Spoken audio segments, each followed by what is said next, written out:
today's topic is about the in-game leader role in CS:GO, and the reason I decided to talk about this one is because there's generally speaking, the way the community reacts around leaders, it's not detailed, nor do they really understand, I guess, the various roles of what a leader can provide. So they kind of think of a leader as like this weird panacea where like the leader will show up and then he will fix the entire team and then he'll make players play better. So for instance, like I kind of saw this of existence when he had Tuanu, and where people were expecting Tuanu to somehow become Kenny S or something. Like Tuanu is a up and coming opera, but that doesn't mean like just because existence is like a great leader, that doesn't mean he's gonna make Tuanu like a superstar opera in like a few days or months or whatever. So I decided I'd break down what I consider to be like the various roles and aspects of an in-game leader, and this kind of ties into the organization itself because the way the orgs kind of work is because the CS:GO scene's been like influx with a bunch of new money. The their the structure of like the entire like infrastructure, I guess, of the entire orgs, it hasn't really caught up yet. And what I mean by that isn't necessarily like the roles of the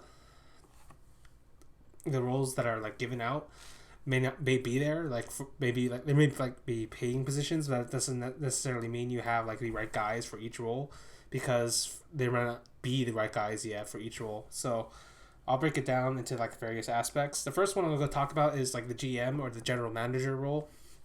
A general manager role, I think this should be the guy who has like the largest decision making when it comes to the player rosters, and it should generally be the head of the org. And the reason this guy has the most power regarding that is because he's the one who has to like figure out the contracts and then the buyouts and the time expiration dates on various people's contracts. So he doesn't necessarily need to know the information about the about who to get. He can get that from somebody else, but he's the one who's going to have to go to that player. He's going to have to court them. He's going to have to convince them in order to come into the team.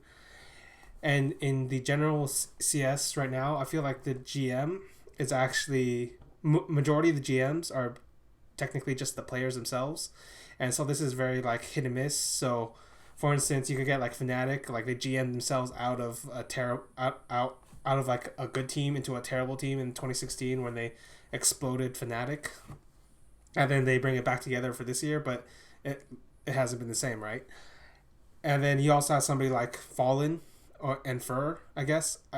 I'm not exactly sure how that entire team works out, but generally speaking, I assume it's those two because those two are the only guys left from the original Keyed Stars lineup, where they're basically like they work together for a long period of time and then they figure out what's working and what's not, and then who is like the new up and coming player. So they bring that guy in. So it was Coldzera, then it was Taco and FNX, and then it was Phelps. I feel like those two, and then like the rest of the players and whoever's on the squad are like kind of make that decision. And in general terms, that they are very successful GM. But for an actual GM, the two guys I can think of that I think do a pretty good job is Joka Steve from Team Liquid. If you look at every like roster change he's done since the original, it's always felt like he's generally made the right choice given the information he had at his hands, the scene itself, like who was available, who wasn't. So that's why like Team Liquid's always on paper such a good team, is because he's always making these good moves. But in practice, like they don't have, there's like a bunch of other missing pieces in the puzzle, or sometimes they just get screwed over by Valve. So that's why the team doesn't necessarily like live up to its paper, its like theoretical level. And another person I think who's a pretty good GM is Karn, because I feel like Karn from Fnatic, he always makes like the dramatic moves in order to like get who he thinks are the best players in the scene in the Swedish scene, and then like putting them onto his team. So even though like the Fnatic players themselves blew up the Fnatic roster, he was still able to get good players. Like he was still able to get good players over that period of time, in order to join the team and try to make a team into a good team. So that's one aspect of like the leadership role, and it's not necessarily to the leader themselves because it's generally a team thing. But I felt it was something to include because the leader is involved and should, in a majority of cases, unless the leader themselves is being kicked, have a say in who is coming in and who is coming out, and probably a bigger say because they understand the most about how the team works. And I feel like that. I feel like even though they should have like a say in like a theoretical sense, it should still end up going to the GM because the GM is the guy who has all the who has to like go through with this and will tell you whether or not like a move is possible. So the next one on the side is the obvious one is tactics, and this is always like designated to the in-game leader, and it should continue to be designated to the in-game leader. I feel tactics are generally where they're generally the T side tactics. I feel are generally where the leadership shines. So they're the guys who create like the playbook, who kind of create the team identity on how they want to like crack open different all the different maps, how they want to play, how they want to like structure the defaults, how they want to make executions. That's and like when to use each, and then what to do in general like specific situations. So I feel this is a pretty important role and the general way you want to like evaluate a team leader, generally speaking. So that's I feel that's the obvious one. Like that's the one where you should always. That's like the first thing you should always look at if you're looking for a team leader, in-game leader, is how good are the tactics. So you have to figure out the best way to do that is to figure out how good the rest of the team is, and then what they're able to do with that team relative to like the competition they're playing, and then the relative to like the players they have, and that'll give you a good idea as to how good their T side is, and that should give you an idea of how good the general like tactics are. And then there's two types. Even among those, though, there are like two types, I guess. So there's like the hardcore like a structured type, which is like existence or existence or snappy be on one side, and then the other side is like very loose, very default. It's somebody like Pronax, or you could get somebody in the middle like Fallen. He's gone from one side to the other and then gone to the middle again. Right? So they're generally speaking, when you're talking about in-game leaders, you have to figure out where they fall on the line or where they fall on the specific line, because they generally choose one or the other, or sometimes you might get a guy like Fallen who can do a combination of both, but that's very specific to like Fallen's system, where Fallen's system is like he's basically teaching the other four guys his vision of the game, how he wants to play the game. So that's why he gets away with a loose style that feels more structured, is because the rest of the team understands how to play the entire map, or how their roles or positions on the map affect the rest of the team, and what they're supposed to be doing relative to like their skills or weaponry or health or all that. So it's a very unique, it's a like very specific system to them, and it's not something that should be replicable, I think, though I think Team Liquid is trying it now. We'll see how that goes. And then there's among tactics, there's also like the mid-round adapter guy. So the guy who like adapts mid-round, he plays like a loose style, but he's able to make the call based off of like information he gets or just a read he has. So the best example of this is probably Pronax from Fnatic. I've always felt he was like the best. Is he the best? No, he's among the best at this kind of style, where he's able to like on the fly figure out what they're doing and then react accordingly to what he sees or what he knows about the team. And then the other type of tactics you have to think about are like this is also relative to the team, and it's relative to the in-game leader. So generally speaking, I guess the overall framework you want to think about this is what kind of players do you have, and then what kind of styles do they play, and then you get the in-game leader, or you get the in-game leader, and then he's allowed to like figure out the team identity. But for instance, all right, so there's like I've already talked about like structured style and loose style. There's also fast and slow. So for instance, I feel like a good fast leader is somebody like uh, Stanislaw. I always felt like he was a very explosive type of leader, where he could call very fast strats. Or Kerrigan's a pretty good example of this. Like he's willing to like do these explosive strats a lot of times. Or I guess whereas like you could get the complete opposite type of leader. So you get somebody like Starks. I feel is the best example of this, where like he basically like split the map into quadrants. He had the team take over each quadrant one by one, and then he'd execute onto a site at the very end. And then the entire time he's like setting up Guardian to like to take picks, and then like make the round easier at the very end, right? That's like the Stark style. So it depends on like what kind of team you have, as to what you can do. So for instance, I feel like if you were running like a French team, you need the explosive style, just because I feel they don't really have what it takes to go for this like very slow drawn out style, just relative to like the type of players they have generally in the scene. The exception for this, I guess, was the existence Kenny S, where like he really was like just setting up Kenny S. So it's like a very specific type of leader, a very specific type of player. Whereas a good slow style will you need like a very specific types of players. You need a very specific type of leader. So that I feel that's why there's like there was such a mismatch between Na'Vi and Starks. It was not only was like the Valve rule like fucking them over, but it was also because like Starks, it might just be Starks' vision to play that certain style. It's hard to say without being in there, but like that's my guess. And you look at the team structure itself. Basically, when they lost Zeus, they lost a huge amount of team play, or like a guy who's in the game, like controlling the bad habits. I guess that's Dazed's theory about the entire thing. So if you can't have, and this shouldn't have been a problem if Starks was allowed to keep calling, but it became a huge problem because both Zeus and Zeus got kicked out and then Starks got muted. So all of a sudden, like these bad habits kept showing up, and it became very hard to like get these guys to play Starks' style.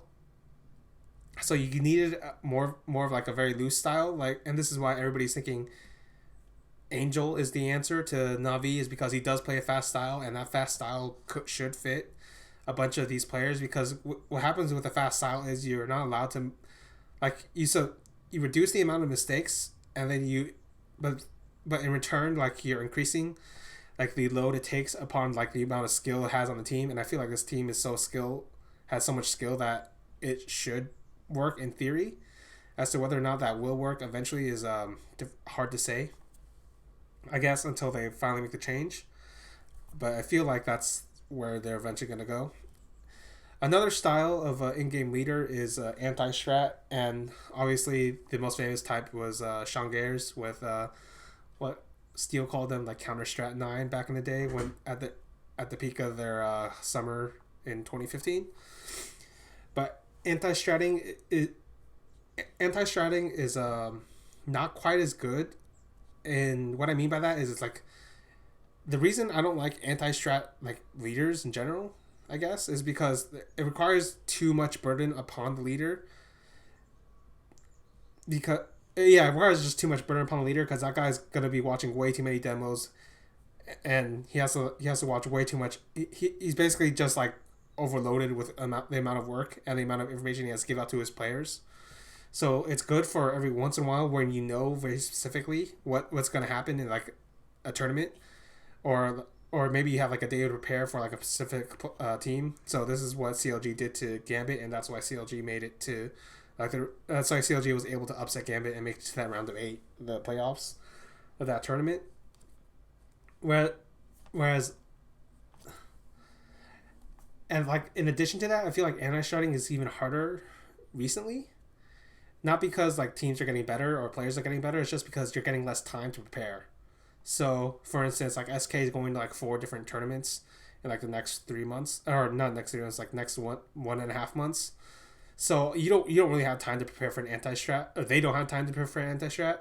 Whereas like a team that only has like one tournament, during that period may have time to anti-strat.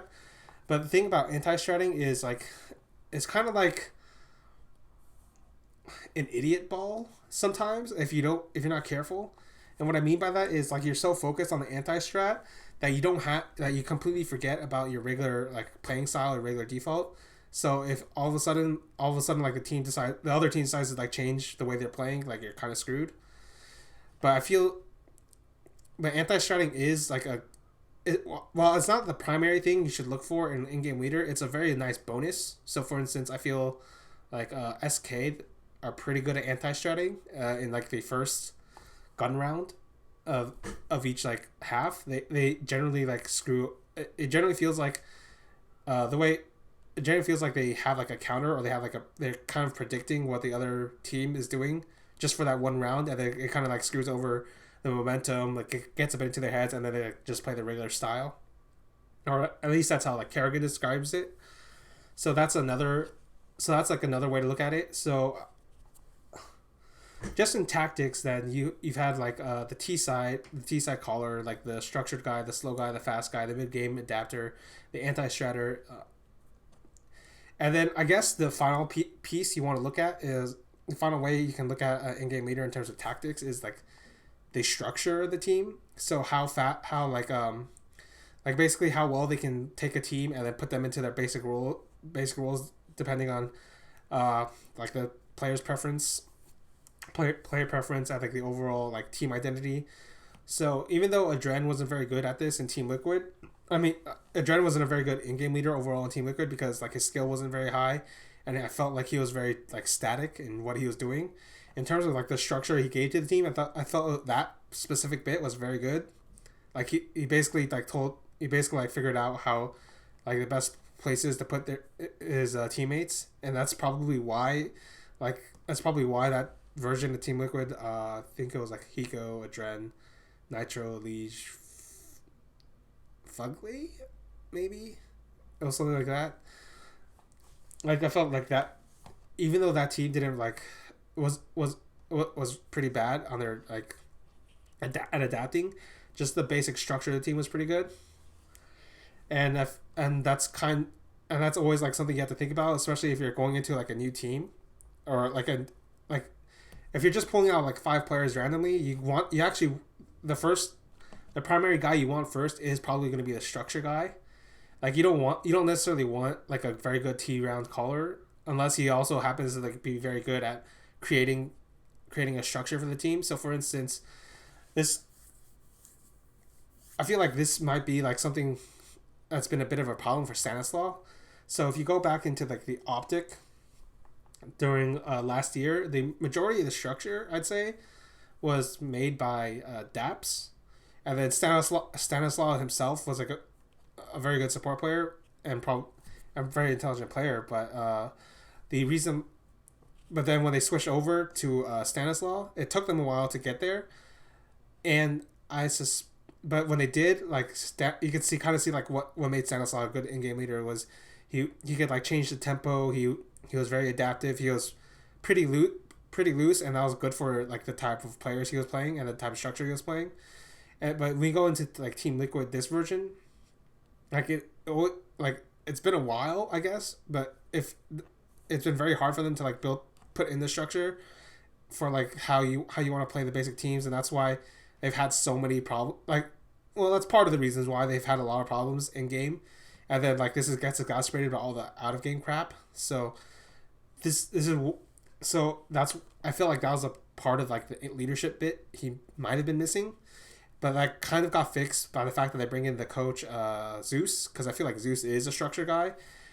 So Zeus is like the guy who will like get the team together. He will tell them he'll help like Stanislaw like set up the CT side, set up the T side defaults, and then and then he'll like slowly. I suspect he's like slowly trying to like fix the teamwork over time. So that basically Stanislaw can go back to just his style of in-game leading, which is like focusing on his own skill, trying to figure out the tempo of the other team, changing it up, going from slow to fast to slow. Like that, those are all things Stanislaw is good at, but I'm not necessarily certain he was that great at like making the structure of the team or even setting up like a slow style opera like JDM. I feel like JDM's like rise to form. I feel like that was more of like Zeus helping help like forcing the team to like cater to JDM, because it's like one thing to just like, oh, JDM, you have free reign, to JDM, we're this player over here will be holding this angle, this other player over here will be flashing you in, and then that's when you take like the peak or something like that. So I feel like that's something like Zeus has implemented, and that's why he's been able to like he's been able to get JDM back into the game in a sense. So I feel like that's very good.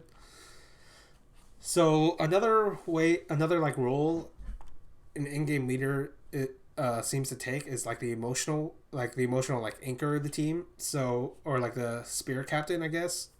This the totem of the team, and this doesn't necessarily have to be the in-game leader, but like for whatever reason, people put it on the in-game leader.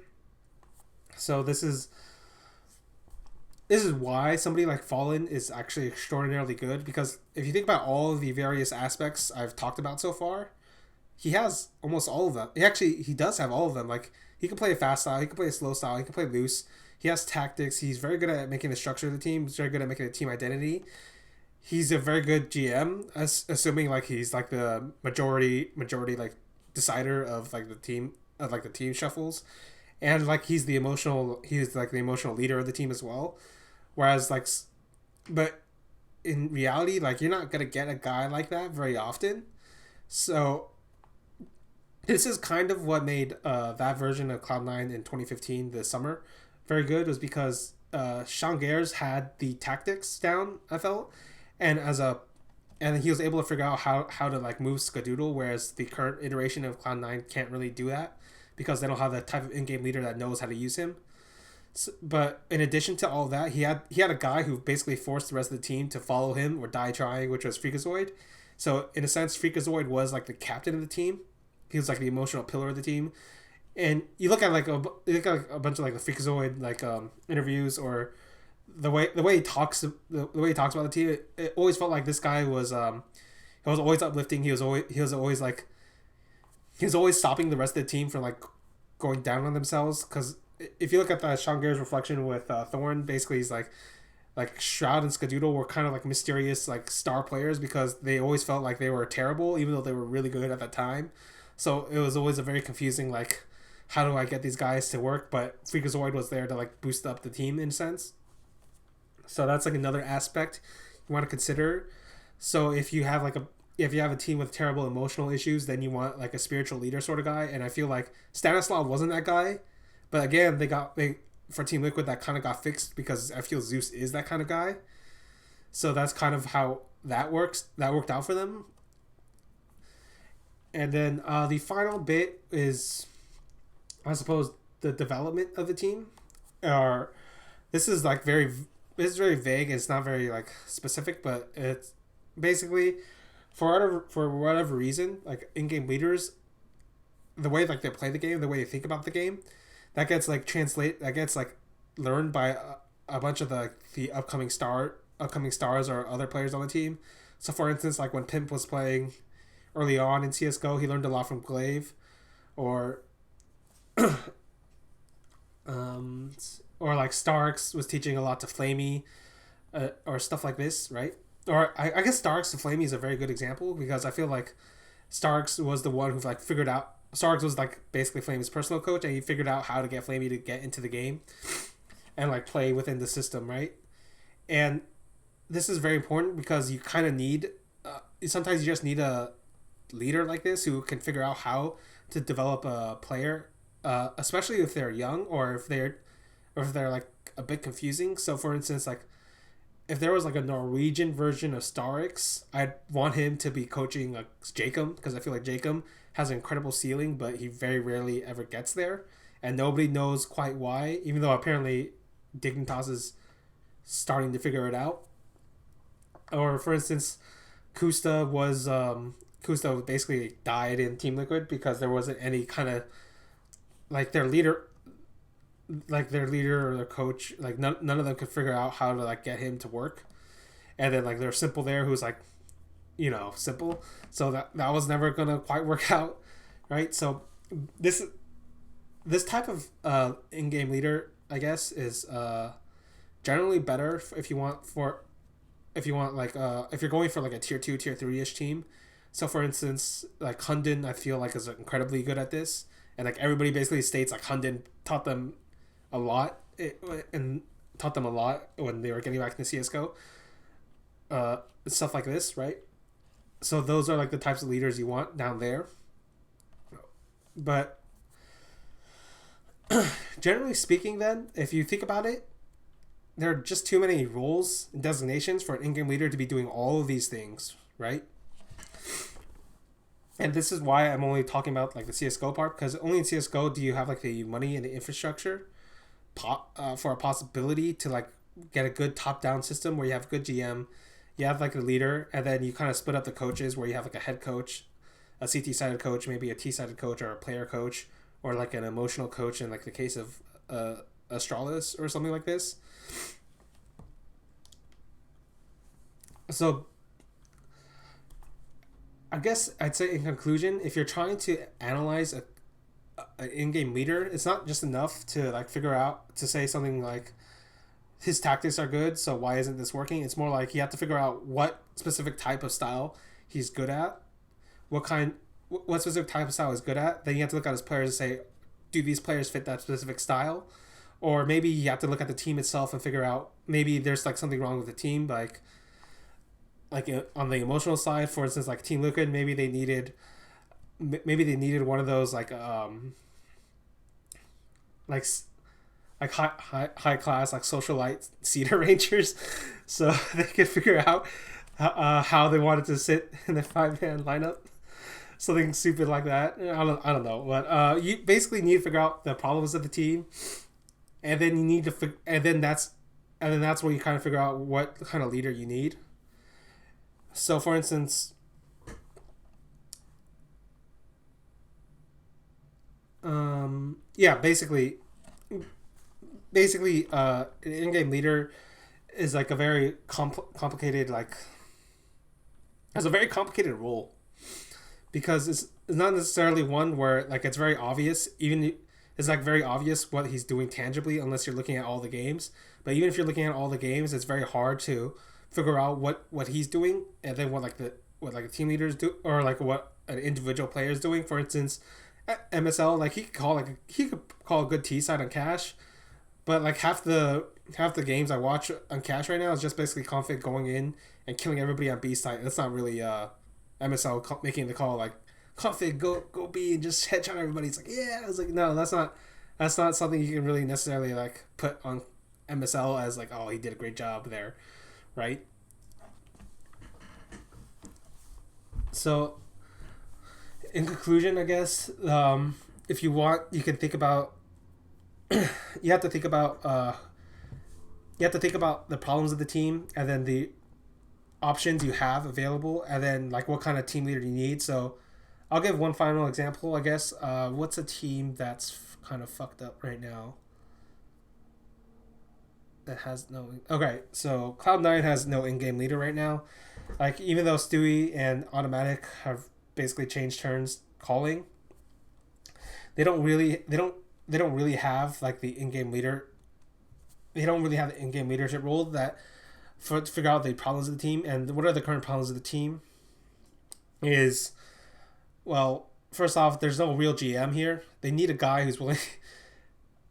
I don't think there's an in-game leader they can get like that can become GM anyway, but they basically don't have a GM that's willing to kick Skadoodle, Shroud, or nothing, or like even just like one of them. Like a few, for whatever reason, they've committed to this 5, and that's one problem. The other problem is like the identity is kind of fucked up. So what I mean by that is, Stewie is like aggressive, and Automatic works perfectly with Stewie, but Skadoodle's basically been lost in the mix, and you need a in-game leader who can figure out how to use Skadoodle. So the obvious one would probably be Sean Gayers, but I feel somebody like FNS probably could have used him pretty well, because FNS is like working well with Kusta, so it's probably and like Kusta is like a similar kind of opera where you kind of need to tell him and you need to set him up, so you could probably fix it that way.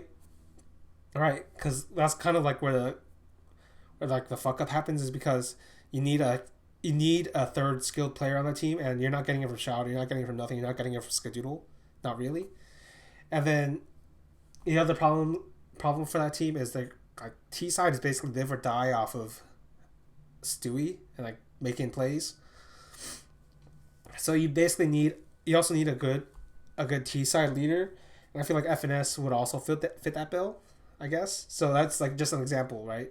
I'm not saying it's the right answer. Like there are other answers that they could do. For instance, if they want, they could just go for the high octane style that Stanislaw used to run, where it's like very explosive, very out there. In which case, you'd want somebody like, I don't know, Semphis, and then you get Rush in there, and then you like replace two of the players, and all of a sudden you have this very fast, very high explosive kind of team.